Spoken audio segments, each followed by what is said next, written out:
제 아내가 가끔씩 묻습니다. 오늘 저녁 반찬 맛이 어때요? 그러면 맛있다 그래야 맞죠. 또 제가 정직해서 맛없는 걸 맛있다 할 수 없어서 이것도 반찬이가 이렇게 투명하게 말합니다. 그런데 뒤에 말이 더 무서워요. 최선을 다했다. 최선 다음 뭐합니까? 맛이 없는데. 제가 간이 크긴 커요. 그렇죠? 그런데 안 먹으면 안 되니까 먹습니다. 근데 웃기는 것은 맛은 없는데 영양분이 많아요. 그래서 이렇게 제가 건강하게 이렇게 살고 있습니다. 저는 하나님 말씀을 요리한 요리사입니다. 얼마나 좋은 재료입니까, 말씀이. 그런데 요리사가 시원찮아가지고 저는 좀 맛이 별로 없을 것 같아요. 하지만 제가 제 아내 음식을 먹어서 건강하듯이 말씀을 잘 들으시면 여러분 삶에 귀한 축복이 넘칠 겁니다. 여러분 귀담아 들으시고요. 오늘도 기대하면서 말씀을 먹어주시기 바랍니다. 믿음은 상상을 초월하는 큰 힘을 내포하고 있습니다. 우리 믿음 그러면 주로 뭐 합니까? 나중에 구원받는 것, 죽은 후에 천국 가는 것, 이것만 생각하잖아요. 그런데 그게 아닙니다. 믿음으로 사는 사람은 이 땅에서 가난하게 살아도 운명처럼 여기고 희생하고 착하게 사는 것, 이것을 믿음으로 생각하는데 전혀 아닙니다. 믿음에는 우리가 누릴 수 있는 엄청난 축복들이 많이 포함되어 있습니다. 그래서 이 믿음을 알고 누리며 사는 사람이 정말 복된 사람입니다. 우리는 이 귀한 믿음을 선물로 받았지만은 이 믿음 속에 어떤 축복이 있는지 잘 몰라서 누리며 살지 못했습니다. 믿는 자에게는 능치 못할 일이 없다. 내 믿음대로 될지어다. 이렇게 믿음의 능력 주셨지만은 우리는 믿음을 제대로 몰라서 믿음을 사용하지 못했었어요. 나이 많으신 분들이 100만 원짜리 폰을 샀는데 수많은 기능을 몰라서 맨 문자만 보고 통화하는 그런 식으로 우리가 살아왔다는 겁니다. 우리의 사고 능력은 내가 보고 듣고 배운 것 그 이상으로 사고하지 못합니다. 그래서 큰 사고를 가진 사람, 넓은 마음 가진 사람과 협소한 사람의 차이가 바로 보고 듣고 배운 것의 차이라고 봅니다. 그러면 믿음은 어떻게 생기는가? 말씀합니다. 하나님 말씀을 들어야 생긴다고 말합니다. 17절에 보니까 믿음은 듣는 데서 생기고 듣는 것은 그리스도의 말씀을 들어야 한다라고 분명히 말씀합니다. 주님이 누구신지 내가 들은 것이 없으면 믿을 수가 없죠. 지식도 내가 들어야 생기듯이 믿음은 하나님 말씀을 들어야 생깁니다. 듣지 않으면 절대 믿음은 생길 수가 없습니다. 말씀은 음성이잖아요. 보이지 않습니다. 무형체입니다. 그래서 음성은 들려지지 보이지 않습니다. 내 하나님을 보려고 하면 볼 수가 없는 것이 하나님은 말씀이기 때문에 볼 수가 없어요. 그래서 말씀을 들어야 되고 내 귀를 열어야 되는 겁니다. 마태복음 4장 4절에 말씀은 하나님의 입에서 나오는 것이라고 했습니다. 그러므로 말씀을 들어야 믿음이 생깁니다. 이제는 그 말씀이 문자로도 표기가 되어서 눈으로도 읽을 수 있지만은 말씀은 귀로 들을 때 능력이 배가 되고 들을 때 믿음이 생겨남을 믿으시기 바랍니다. 그래서 17절에 믿음은 말씀을 들어야 된다라고 합니다. 아무리 맛있는 음식도 내가 먹어야 힘이 생기듯이 말씀을 듣지 않을 때 절대 믿음은 성장하지 않습니다. 지식은 힘입니다. 사람들은 더 많은 지식과 고차원의 지식을 습득하려고 상가학교 진학하고 전문 지식 익히려고 공부를 하지요. 하지만 이 지식들도 때가 되니까 다 쓸모없는 지식으로 전락하더라고요. 바뀌더라 합니다. 100년 전의 지식이 지금은 지식이 아니잖아요. 하지만 하나님의 지식은 시공간을 초월해서 그때나 지금이나 영원히 변함없는 진리의 말씀입니다. 이것을 우리가 안다면 말씀 듣기에 정말로 힘써야 됩니다. 예수 그리스도는 어제나 오늘이나 영원토록 동일하시다. 여러분, 말씀의 힘, 믿음의 능력은 얼마나 큰지 시공간을 초월해서 우리를 구원할 뿐 아니라 이 땅에서도 하늘의 복을 누리며 살도록 하는 능력을 가지고 있습니다. 우리가 말씀을 듣고 말씀대로 살려고 애써야 하는 이유가 바로 여기에 있습니다. 말씀을 많이 들은 사람이 당연히 믿음도 커지고, 또 믿음이 커지면 능력도 커지고 남보다 더 큰 축복 속에 살아갈 수가 있기 때문입니다. 내 말이 너희 안에 거하고 너희가 내 안에 거하면, 즉 주님과 내가 하나가 될 때 너희가 무엇이든지 원하는 대로 구하라. 그러면 다 이룰 것이다. 내 안에 믿음이 충만하면은 그 믿음으로 인하여 축복과 능력이 넘쳐난다는 그런 말씀이 됩니다. 근데 우리는 이 축복을 너무 쉽게 얻으려고 합니다. 신앙의 성장을 위해서 별 노력도 하지 않습니다. 일주일 내내 가도 식사 기도 외에는 별로 기도하는 모습이 없습니다. 우리 교회 반경 100m 이내에 우리 교우 가정이 13가정이 되고요. 저희 가정 합쳐서 14가정입니다. 식구는 항정직을 포함해서 20명 되어도 수요 기도의 참석자는 15명 내외, 새벽 기도는 5명 남짓합니다. 축복은 갈망하면서도 믿음의 노력은 하지 않습니다. 내게 아무리 기름진 전답이 있어도 이것을 갈아엎고 심지 않으면 가을에 거둑 끊는 것 똑같은 것이 되겠죠. 가만히 앉아서 기다리면 평생 기다려도 수확은 없는 것과 같습니다. 지금도 능력은 없고 말만 무성한 교인들의 특징이 바로 이런 모습들이죠. 귀만 커졌고 그 속에 살아있는 믿음이 없으니까 말씀의 능력이 나타날 수가 없습니다. 그래서 고린도전서 4장 20절에 말하기를 하나님의 나라는 말에 있는 것이 아니라 능력에 있다라고 분명히 말을 합니다. 이것은 입으로 믿는 우리에게 주시는 부끄러운 교훈입니다. 성도 여러분, 그러므로 무엇보다 믿음 성장에 심혈을 기울이시기 바랍니다. 돈 벌려고 새벽부터 밤늦게까지 애는 쓰면서도 내 영적 성장을 위해서는 하는 게 아무것도 없지 않습니까? 그러면서도 소원은 크고 기도는 안 하면서도 축복은 많이 요구합니다. 우리 모습이 이렇듯 겉과 속이 다르니 하나님의 복을 주시려고 해도 주실 만한 건수가 없습니다. 믿음은 나의 영적 축복과 더불어서 육적 복도 주신다는 것을 우리는 분명히 알아야 됩니다. 그러므로 믿음의 성장을 위해서 무엇보다 말씀을 깊이 많이 새겨 듣기를 바랍니다. 들은 말씀을 새기고 또 새기고 이 말씀이 무슨 더 깊은 뜻을 가졌을까? 내게 무슨 의미를 주실까? 깊이 생각을 해야 됩니다. 소가 여물을 되새김질하듯이 들은 말씀을 늘 그렇게 묵상하는 사람에게 믿음의 성장은 크게 다가옵니다. 그리고 믿음이 큰 사람에게는 큰 능력과 더불어서 이 땅의 복도 크다는 사실을 반드시 믿으시기를 바랍니다. 그러면은 믿음의 힘은 언제 생기는가? 말씀을 들었지만은 믿음을 가졌는데 이상하게 내 삶에 믿음의 능력이 나타나지 않는다. 그럼 언제 믿음의 능력이 나타날까요? 오늘 이 말씀을 드리고자 합니다. 믿음이 있다고 스스로 자부하지만 이상하게 내 삶의 능력이 나타나지 않습니다. 기도해도 병자가 낫지 않고 기도해도 응답이 없습니다. 왜 그럴까요? 말씀은 많이 아는데 박사 같은데 왜 내게 능력이 나타나지 않을까? 말씀은 들어도 그 들은 말씀이 내게 믿음되지 않으면 절대 능력은 나타나지 않습니다.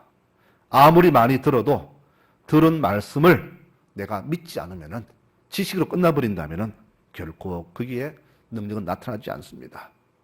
내가 믿는다는 말은 말씀 주인 되신 하나님을 굳게 신뢰한다는 말이 되겠죠. 하나님을 신뢰할 때 그 신뢰의 능력에서 능력 나타나는데 신뢰가 없는데 어떻게 능력이 나타납니까? 그러므로 말씀을 듣되 지식으로 믿는 것과 말씀이 내게 능력으로 주어져 믿는 것은 다른 효과가 나타나겠죠. 말씀은 가슴으로 들어야 믿음이 됩니다. 머리로 들으면 성경 지식쟁이가 될 뿐입니다. 말씀을 가슴으로 듣고 들은 말씀이 내게 믿음으로 확신이 될 때 거기에서 능력은 생겨나는 겁니다. 사복음서에 기록된 믿음의 사건들이 몇 개 있습니다. 주님께서는 병자들을 만나면 항상 먼저 이렇게 물었습니다. 내가 너를 고칠 줄 믿느냐? 네가 나을 줄 믿느냐? 항상 먼저 물었습니다. 그리고 예, 믿습니다. 그러면은 즉시 선포하죠. 내가 원하노니 깨끗함 받으라. 주님, 원하시면 저희를 깨끗하게 할 수 있습니다. 그러냐? 내가 원한다. 너희 몸이 깨끗함 받으라. 그들의 믿음을 보시고 고쳐주셨습니다. 또 어떤 정자는 질문도 생략하고 주를 찾아온 그 발걸음의 속에서 믿음의 손을 보시고는 그냥 고쳐주시기도 했습니다. 모든 이유는 믿음입니다. 믿음으로 고쳐주셨고 믿음으로 나았고 믿음으로 인생이 바뀌었습니다. 그 대신 의심하는 제자들에게는 눈물이 쏙 빠지게 책망하시죠. 왜 의심했느냐? 너희 믿음이 이것밖에 안 되느냐? 하시면서 그들의 믿음 없음을 굉장히 책망하셨습니다. 여러분, 우리는 지금까지 믿음의 최종 결과, 즉 믿음 그러면 구원만을 생각하며 살았죠. 그래서 이 땅에 사는 동안에 믿음으로 누릴 수 있는 이 땅의 육의 축복조차도 사실 모른 채 살아왔지 않습니까? 복이 내게 앞에 있는데도 그것이 복인 줄 몰라서 그렇게 살아왔다는 겁니다. 신문을 보니까 어떤 할머니가 지금까지 간장 그릇으로 사용했던 그 그릇이 알고 보니까 수십억 호가하는 국보급 문화재라는 사실에 우리가 듣긴 들어도 깨닫지 못하고 눈과 귀가 막히면은 축복이 쏟아져도 누리지 못하는 그런 삶을 산다는 것을 우리가 알아야 됩니다. 성도 여러분, 내게 믿음이 충만하면 어떤 복이 내 삶에 주는지 아십니까? 물론 영적인 복도 주어지지만 육체의 복도 충만히 부어진다는 사실을 반드시 믿으시기 바랍니다. 자, 사렙다 과부가 있습니다. 그 땅에 3년 반 동안 기근이 왔습니다. 마지막 식사를 하고 아들과 죽기로 작정했는데 그 마지막 식사마저 엘리야 선지자에게 양보했더니 하나님 축복으로 그는 평생을 부하게 살았습니다. 밤새 고생했지만 빈손인 베드로, 잡아도 피곤한데 허탕쳤으니 얼마나 힘들었을까. 그런데 주님은 난데없이 다시 배를 그물을 던지라고 합니다. 이때 베드로가 한 말이 있죠. 선생님, 내가 비록 실패했지만은 선생님이 다시 던지라고 하시니까 내 그 말씀에 의지해서 말씀을 믿고 다시 던집니다. 그랬습니다. 자기 성지대로 했더라면은 그날 빈손이었을 텐데 순종했더니 그날 대박을 쳤습니다. 마태복음 13장에는 씨 뿌리는 비유가 나옵니다. 길가, 돌밭, 가시밭, 옥토 이 네 밭이 있습니다. 여기에서 옥토를 제하면 세 밭에는 수확이 없지요. 그런데 옥토에서는 그 세 밭이 거지 못하는 수확까지 해서 100배나 거두게 됩니다. 주님은 이 네 밭을 우리의 마음이라고 했습니다. 믿음의 풍요는 바로 삶 속에서 기적을 만들어냅니다. 그리고 믿음의 풍요는 자신 마음에 달려 있습니다. 로마서 10장 10절에 말하기를 사람이 마음으로 믿어야 하나님께 인정받는다. 그리고 입으로 그것을 고백할 때 구원받는다고 말씀했습니다. 머리로는 믿는데 마음으로 믿지 않는 마음이 있습니다. 말씀을 들어도 다른 데 신경을 쓰니까 악한 자가 와서 말씀을 빼앗아 버립니다. 그래서 이 밭을 길가라고 합니다. 늘 딴 생각합니다. 길가 같은 밭이죠. 어떤 사람 말씀 들을 때 기뻐 날뛰니다. 좋아 죽습니다. 그런데 1시간 지나면 다시 원위치 되어서 조금만 시험하도 넘어집니다. 돌밭이죠. 말씀 근성으로 듣습니다. 단지 그것만 하면은 어떻게 살아갈까 염려와 걱정이 더 많습니다. 몸은 앉아 있는데 어떻게 살아갈까 먹고 사는 문제가 그 발목을 잡습니다. 바로 가치밭입니다. 80% 넘는 신앙인들이 이 바로 수확 없는 새밭과 같은 모습으로 지금 살아가고 있다는 겁니다. 축복을 주셔도 그게 복인지 모르면은 평생 가도 늘 빈궁하고 고달픈 인생을 살 수밖에 없습니다. 그래서 저는 가장 큰 불행이 무엇일까 생각했더니 우리의 눈과 귀가 막혀버리는 겁니다. 봐도 알지 못하고 들어도 못 깨닫는 그 불행한 인생, 이것이 바로 가장 큰 저주가 아닐까 그렇게 생각을 했습니다. 자, 그러면은 이 새 밭을 그냥 두면 되겠습니까? 우리는 말하죠. 콩나물 쇼리에 물을 주면은 때가 되니까 자라나더라. 물이 빠져도. 그런 식으로 자기의 믿음 없음을 그렇게 방어합니다. 그러면 우리 믿음도 그렇게 저절로 커질까요? 결코 아닐 겁니다. 내 믿음을 위해서 새 밭을 갈아 엎어야죠. 그런 수고가 없으면은 평생 이렇게 살다가 인생을 마칠 겁니다. 그리고 평생 그렇게 살아온 믿음의 나약한 부모들 밑에서 어떻게 건강한 자녀가 믿음으로 살아갈 수가 있을까요? 절대 그럴 수는 없습니다. 어떤 분은 믿음 없이 이런 말도 합니다. 이렇게 사는 것도 내 팔자다. 여러분, 팔자라는 말은 교회에서 절대 쓰면 안 되는 그런 단어입니다. 노력 한번 하지도 않고는 늘 신선한타만 합니다. 돈 벌기 위해서는 새벽별 보고 밤늦게 별 보고 들어오면서도 어떻게 내 영적 성장 위해서 믿음을 위해서는 그런 수고하지 않고서는 팔자라고 자기 스스로 자부해버립니다. 그러니 축복이 올 수가 없습니다.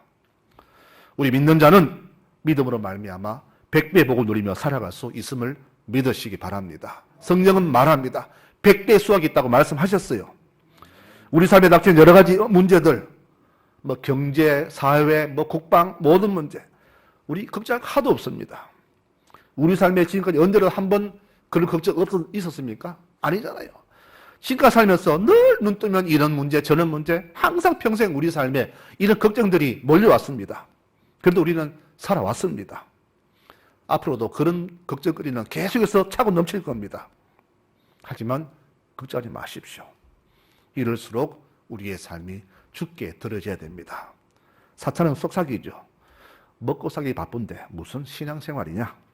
나도 못 먹는데 남한테 줄 게 어디 있느냐? 항상 그렇게 사탄은 우리의 축복의 통로를 이렇게 막아버립니다. 그래서 우리로 하여금 축복 못 받도록 온갖 방법을 다 쓰지요. 내가 채워주겠다. 축복하겠다. 이렇게 하셔서도 이 말씀을 믿고 살지 못하는 것은 우리의 불신앙입니다.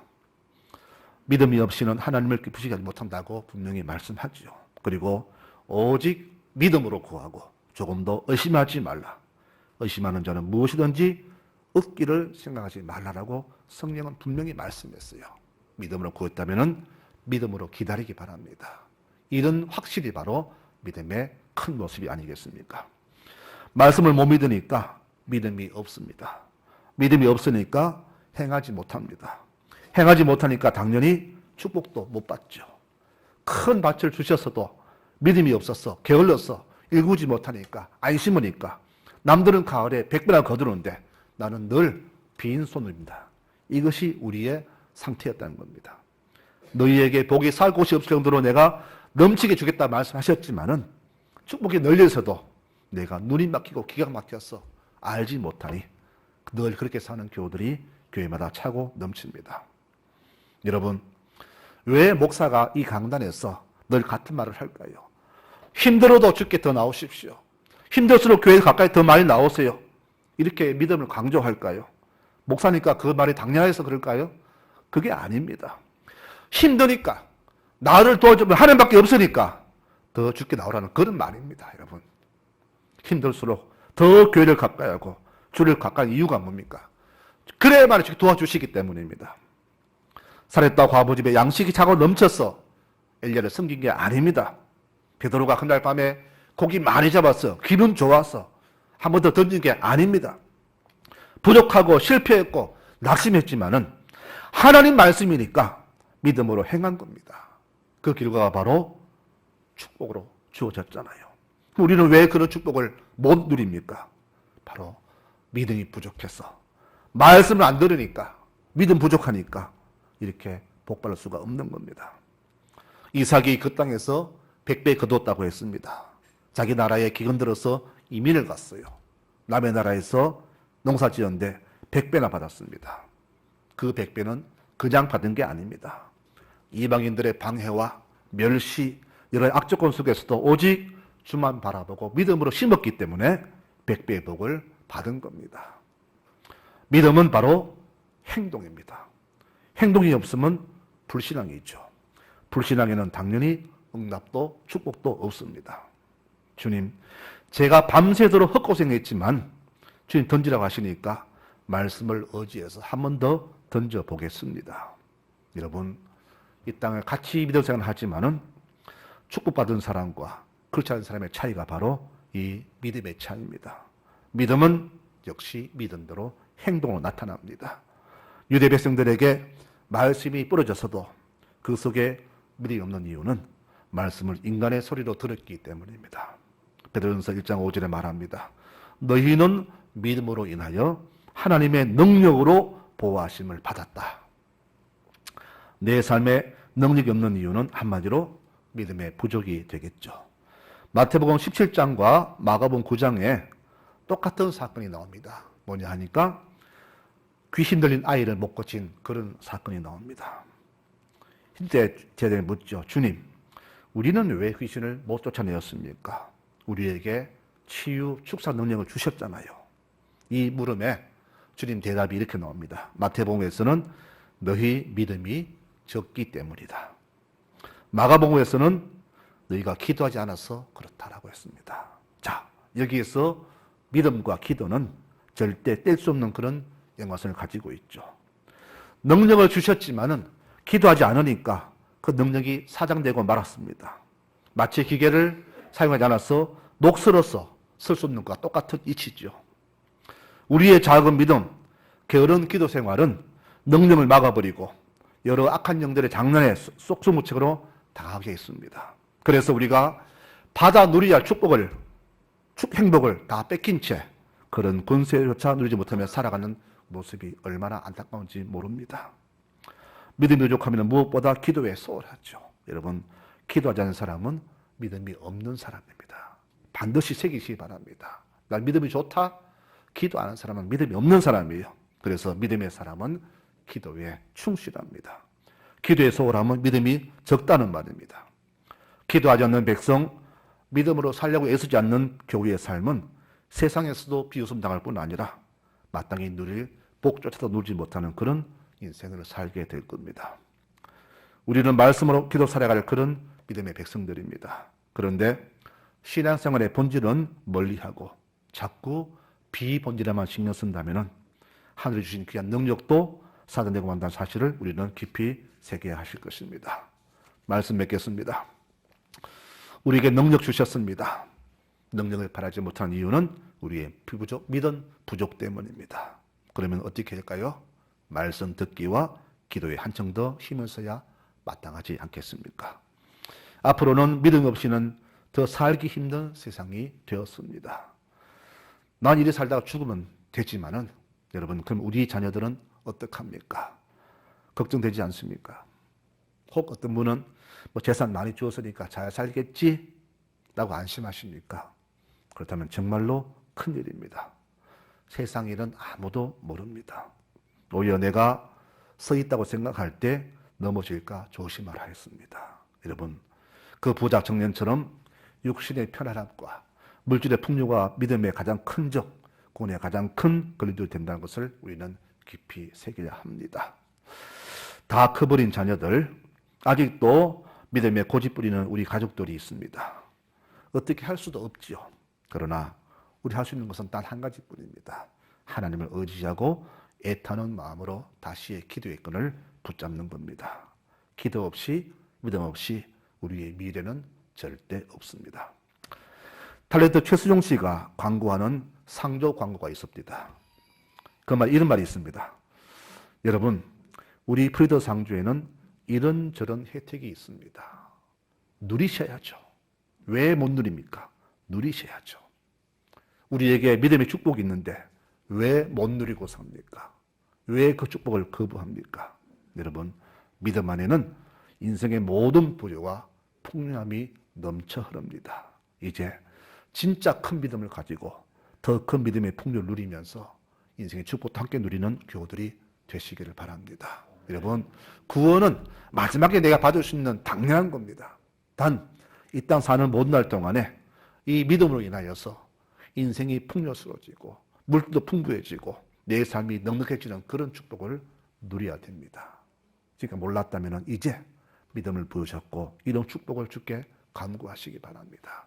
솔로몬이 주께 구했더니 지혜 말고도 아버지께서 그에게 물질 권력 다 주셨잖아요. 여러분, 이런 축복이 믿음 안에 있습니다. 우리 교우들 이 큰 믿음으로 이런 귀한 축복을 누리며 살아가시기를 축원합니다. 그리고 이 축복을 자손 대대로 넉넉히 물려주는 믿음의 교우들이 되시기를 간절히 부탁을 드리겠습니다. 아멘.